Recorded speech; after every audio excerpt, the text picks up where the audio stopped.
Hello दोस्तों, refix India के YouTube channel पर आपका फिर से स्वागत है। आज की वीडियो में हम बात करने वाले हैं दोस्तों, जब आपके पास कोई पैनल वर्टिकल बार की प्रॉब्लम में आता है तो उसको कैसे सही किया जाता है।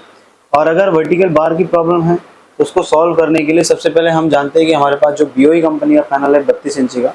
तो सबसे पहले मैं आपको यहाँ पर दिखाता हूँ जो पैनल इसके अंदर क्या प्रॉब्लम हमें देखने के लिए मिल रही है। तो अगर आप देखोगे तो यहाँ पर जो प्रॉब्लम हमें कुछ यहाँ पर वर्टिकल बार की प्रॉब्लम देखने के लिए मिल रही है। अगर आपके पास भी इस तरीके से वर्टिकल बार की प्रॉब्लम आती है और आप उसको रिपेयर नहीं कर पाते हो, आप पैनल कहीं थर्ड पार्टी से रिपेयर कराते हो तो उसमें आपका लॉस हो जाता है। तो आप अपने आप को अगर अपडेट करना चाहते हो तो ऊपर दिए गए आई बटन पर क्लिक करेंगे, जिससे ट्रेनिंग की पूरी इन्फॉर्मेशन मिल जाएगी। तो आइए वीडियो को स्टार्ट करते हैं। सबसे पहले मैं आपको दिखा देता हूँ, जब भी ये फॉल्ट आता है तो फॉल्ट आने के बाद हमें इसमें क्या क्या चीज़ें चेक करनी है। दोस्तों, मल्टीमीटर को सेट कर लेना है आपको DC वोल्ट की रेंज पे। तो यहाँ पर मैंने मल्टीमीटर को DC वोल्ट की रेंज पे सेट कर लिया। अब मल्टीमीटर को DC वोल्ट की रेंज पे सेट करने के बाद आपको यहाँ पर सबसे पहले क्या काम करना है, सबसे पहले हमें यहाँ पर एक पॉइंट को लगा लेना है ग्राउंड पे। और ग्राउंड पे लगाने के बाद यहाँ पर सभी बेसिक वोल्टेजेस को चेक करना है। जैसे कि यहाँ पर आप देखो फ्यूज है, इस फ्यूज पे अगर मैं 12 वोल्ट की सप्लाई को चेक करूंगा तो मुझे यहाँ पर 12 वोल्ट की सप्लाई प्रॉपर तरीके से मिलनी चाहिए। तो यहाँ पर अगर मैं देखता हूँ तो 12 वोल्ट की सप्लाई बिल्कुल प्रॉपर तरीके से मुझे यहाँ पर देखने के लिए मिल रही है। और ये 12 वोल्ट बनने के बाद ये जाते हैं हमारे इस DC टू DC IC में। और ये जो DC टू DC IC होती है दोस्तों, ये DC टू DC IC अलग अलग कंपनी की होती है, अलग अलग यूज़ करी जाती है। तो यहाँ पर सबसे पहले मैं अगर बात करूँ तो DC IC के अंदर जैसे आपकी 12 वोल्ट की सप्लाई जाती है, तो ये जो 12 वोल्ट की सप्लाई DC IC के अंदर जा रहे हैं, तो 12 वोल्ट अगर मैं चेक करता हूँ तो यहाँ पर आप देखो 12 वोल्ट बिल्कुल प्रॉपर तरीके से DC में जा रहे हैं। फिर यहाँ पर 3.3 वोल्ट की सप्लाई हमारी बननी चाहिए। तो 3.3 वोल्ट अगर मैं चेक करता हूँ तो यहाँ पर आप देखो एक VDD का पॉइंट है जिसमें हमें 3.3 वोल्ट की सप्लाई देखने के लिए मिल रही है। अगर यहाँ पर 3.3 वोल्ट प्रॉपर तरीके से बन रही है तो ये 3 वोल्ट बनने के बाद दोस्तों होता क्या है, ये 3 वोल्ट हमारी इस रोम IC को जाते हैं और रोम IC के बाद इस टीकॉन IC को जाते हैं। तो टीकॉन IC रोम IC पे 3 वोल्ट जाने के बाद होता क्या है कि ये जो 3 वोल्ट की सप्लाई होती है, इस 3 वोल्ट से आपकी टीकॉन चलती है, रोम IC चलती है। साथ ही साथ यहाँ पर होता क्या है कि जब ये टीकॉन IC एक इनेबल आपकी इस DC टू DC IC को देती है, तो यहाँ पर अगर हम बात करें जो DC टू DC IC को इनेबल वोल्टेज देते हैं, तो इनेबल देने से यहाँ पर एक वोल्टेज तैयार होती है जो कि आपकी AVDD की होगी। तो डायोड की इधर अगर चेक करता हूँ तो यहाँ पर आप देखो मुझे 12 वोल्ट की सप्लाई मिल रही है। और डायोड के अगर मैं कैथोड पे चेक करूंगा तो डायोड की कैथोड पे मुझे बूस्ट वोल्ट की सप्लाई मिलनी चाहिए। अभी आप देखो यहाँ पर AVDD की सप्लाई हमारी बन रही है, यानी कि हमारी जो वोल्टेज है ये प्रॉपर तरीके से AVDD हमारी प्रॉपर तरीके से बन रही है। और AVDD अगर आपकी प्रॉपर तरीके से होके है तो यानी कि इसके अंदर के जो 2 बक कन्वर्टर होते हैं, एक बक कन्वर्टर होता है जो कि आपके 3 वोल्ट का होता है और एक बक कन्वर्टर होता है जो कि आपके AVDD के लिए होता है। ये दोनों यहाँ पर बक कन्वर्टर काम कर रहे हैं, एक स्टेप डाउन है और एक स्टेप अप है। जब ये दोनों बक कन्वर्टर काम करते हैं तो यहाँ पर आपकी कुछ वोल्टेजेस और भी बनती है, जैसे इसमें आपकी HAVDD वोल्टेज बनती है, VCOM वोल्टेज बनती है। तो क्योंकि इसके अंदर जो गामा IC वो नहीं है और गामा IC का जो यहाँ पर काम हो रहा है, यानी कि जो गामा IC कंबाइन और DC टू DC IC के अंदर ही कंबाइन है दोस्तों। तो जब ये IC अपना काम करना चालू करती है तो यहाँ पर कुछ गामा सिग्नल पे बनाती है।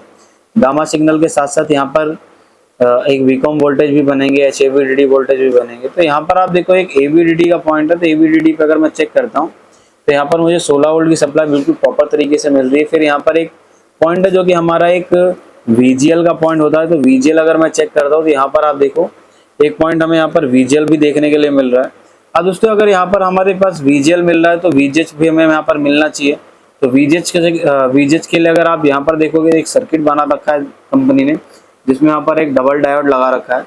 अब ये जो डायोड लगा रखे हैं दोस्तों, ये जो डायोड होते हैं ये आपके चार्ज पंप सर्किट के डायोड होते हैं जो कि हमारे AVDD वोल्टेज इनपुट लेते हैं। तो यहाँ पर अगर आप देखोगे तो ये कितनी वोल्टेज इनपुट ले रहा है, अगर मैं बात करूँ यहाँ पर तो देखो यहाँ पर ये जो वोल्टेज आ रही है ये 8 वोल्टेज सप्लाई ले रहा है इनपुट। और यहाँ से आउटपुट कितनी कर रहा है, इसकी फाइनल आउटपुट अगर मैं देखता हूँ तो यहाँ पर आप देखो 30 वोल्ट की सप्लाई यहाँ पर हमें आउटपुट देखने के लिए मिल रही है। अगर यहाँ पर हमें 30 वोल्ट की सप्लाई मिल रही है दोस्तों, यानी कि हमारी जो VGH वोल्टेज है ये बिल्कुल प्रॉपर तरीके से बन रही है। और अगर VGH वोल्टेज हमारी प्रॉपर तरीके से बन रही है दोस्तों, तो VGH बनने के बाद होता क्या है कि जो VGH वोल्टेज है ये यहाँ से निकल के और VGL जो वोल्टेज है यहाँ पर बन रही है। तो जब VGL बन जाती है तो ये सीधा निकल के हमारी इस लेवल शिफ्टर के लिए जाते हैं। तो लेवल शिफ्टर के जो आउटपुट वोल्टेज होते हैं अगर मैं चेक करूँ यहाँ पर, तो जैसे यहाँ पर आप देखोगे ये हमारा CKV1 है, CKV2 है, तो CKV3 पे देखो, CKV4, यानी कि दोस्तों अभी जो हमारी वोल्टेज है यहाँ पर सभी पे हमें माइनस वोल्ट की सप्लाई हमें देखने के लिए मिल रही है। और अगर हमें यहाँ पर माइनस वोल्ट की सप्लाई मिल रही है तो यहाँ पर CKV5 पे अगर मैं देखता हूँ तो CKV5 पे आप देखो मुझे यहाँ पर -8 वोल्ट की सप्लाई मिल रही है। यानी कि जितने भी हमारे CKV के पॉइंट है यहाँ पर माइनस वोल्टेज मिल रही है। अब इसका कारण ये हो सकता है तो आपकी IC खराब है, या तो जो IC के अंदर वोल्टेज जानी चाहिए उसको प्रॉपर तरीके से नहीं मिल रही है। और अगर IC को प्रॉपर तरीके से वोल्टेज नहीं मिलती तो कहीं ना कहीं IC का फॉल्ट नहीं है, ये वोल्टेज की रिक्वायरमेंट होती है। तो यहाँ पर आप देखोगे एक यहाँ पर इसको VGL वोल्टेज मिलती है और एक VGH। तो VGL अगर मैं चेक करता हूँ तो यहाँ पर -8 मिल रही है, लेकिन VGH अगर चेक करता हूँ तो अभी आप देखो यहाँ पर VGH पे हमें यहाँ पर कोई भी वोल्टेज नहीं मिल रहा है दोस्तों। तो यहाँ पर हो सकता है कि आपके जो ट्रैक है वो काफ़ी गले हुए ट्रैक हो, तब भी इस तरीके की प्रॉब्लम आपको देखने के लिए मिल सकती है।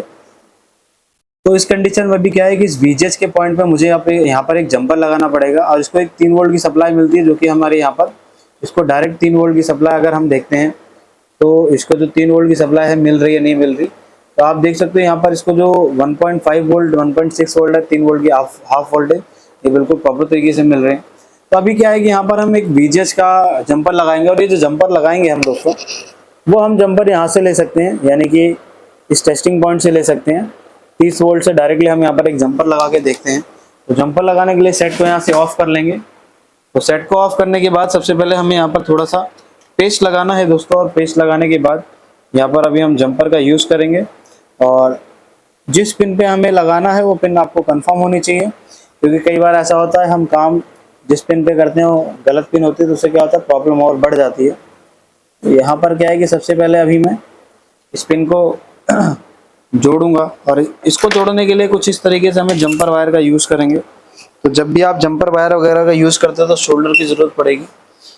तो शोल्डर वायर हम ले लेते हैं और देखते हैं कि हमारे पास जो कंडीशन है जंपर लगाने के बाद क्या कंडीशन बनती है। तो यहाँ पर सबसे पहले थोड़ा सा शोल्डर लगा लेते हैं और यहाँ पर लगाने के बाद फिर इधर भी हम लगाएंगे थोड़ा सा शोल्डर यहाँ पर, कुछ ऐसे, क्योंकि जब हम किसी जंपर वायर को जोड़ेंगे तो वहाँ पर शोल्डर लगा होना चाहिए। ऐसा ना हो कि शोल्डर नहीं चिपक रहा है, तो उससे क्या है कि कहीं ना कहीं प्रॉब्लम आपकी बढ़ सकती है या कुछ और भी हो सकता है। तो इससे पहले ही आप सही काम करके चलो जिससे प्रॉब्लम क्रिएट ना हो। तो यहाँ पर सबसे पहले क्या है कि मैं यहाँ पर इसको लगा लेता हूँ। और जब भी आप जंपर वगैरह लगाते हैं तो आपको प्रॉपर सोल्ड करके लगाना है। आपका जो जंपर है वो एक्स्ट्रा नहीं निकला होना चाहिए। इससे क्या होता है कि जब जंपर आपका एक्स्ट्रा नहीं निकलता है तो कहीं ना कहीं प्रॉब्लम और नहीं बढ़ती है। अगर जंपर आपका एक्स्ट्रा निकला है तो कहीं ना कहीं प्रॉब्लम आपकी और क्रिएट हो सकती है। तो अभी मैंने यहाँ पर एक जंपर वायर लिया है और जंपर वायर को मैं प्रॉपर तरीके से यहाँ पर लगाने की कोशिश करता हूँ। दोस्तों जब भी हम जंपर वगैरह लगाते हैं तो इसको हम ओरिजिनल रिपेयर करने की कोशिश इसलिए कर सकते हैं क्योंकि कहीं ना कहीं ट्रैक को अगर हम ट्रेस करते हैं तो ब्रेक हो सकता है। लेकिन अगर ये मैं वीडियो बना रहा हूँ तो इसलिए हमें एक फॉल्ट कैसे जल्दी फाइंड आउट कर सकते हैं, इसलिए मैं एक वीडियो बना रहा हूँ आपको। तो यहाँ पर क्या है कि मैं एक जंपर वायर इस पर लगाता हूँ, जो कि हमारा ये VGH का एक PF है। तो इस PF पे मैं यहाँ पर जंपर वायर को लगा लेता हूँ ऐसे। और अभी आप देखोगे तो यहाँ पर जंपर वायर बिल्कुल प्रॉपर तरीके से लगी होनी चाहिए, किसी दूसरे ट्रैक से टच नहीं होनी चाहिए। और दूसरा जो सिरा है यहाँ पर इसको भी हम प्रॉपर तरीके से जोड़ेंगे, किसी दूसरे सिरे से टच नहीं होनी चाहिए। उसको हम लगा लेते हैं। अभी आप देखो यहाँ पर प्रॉपर तरीके से हमने यहाँ पर इसको लगा दिया है। और ये लगाने के बाद क्या है कि अभी हम यहाँ पर सबसे पहले हम इसको वोल्टेज देंगे और देखेंगे वोल्टेज स्टेबल है या नहीं। अगर ड्रॉप हो जाती है तो लेवल शिफ्टर खराब है, वोल्टेज ड्रॉप नहीं होती तो लेवल शिफ्टर सही है। अगर माइनस में निकालती है तो फिर उसके आगे हम देखेंगे क्या कर सकते हैं। तो सेट को अभी हम ऑन करके देखेंगे।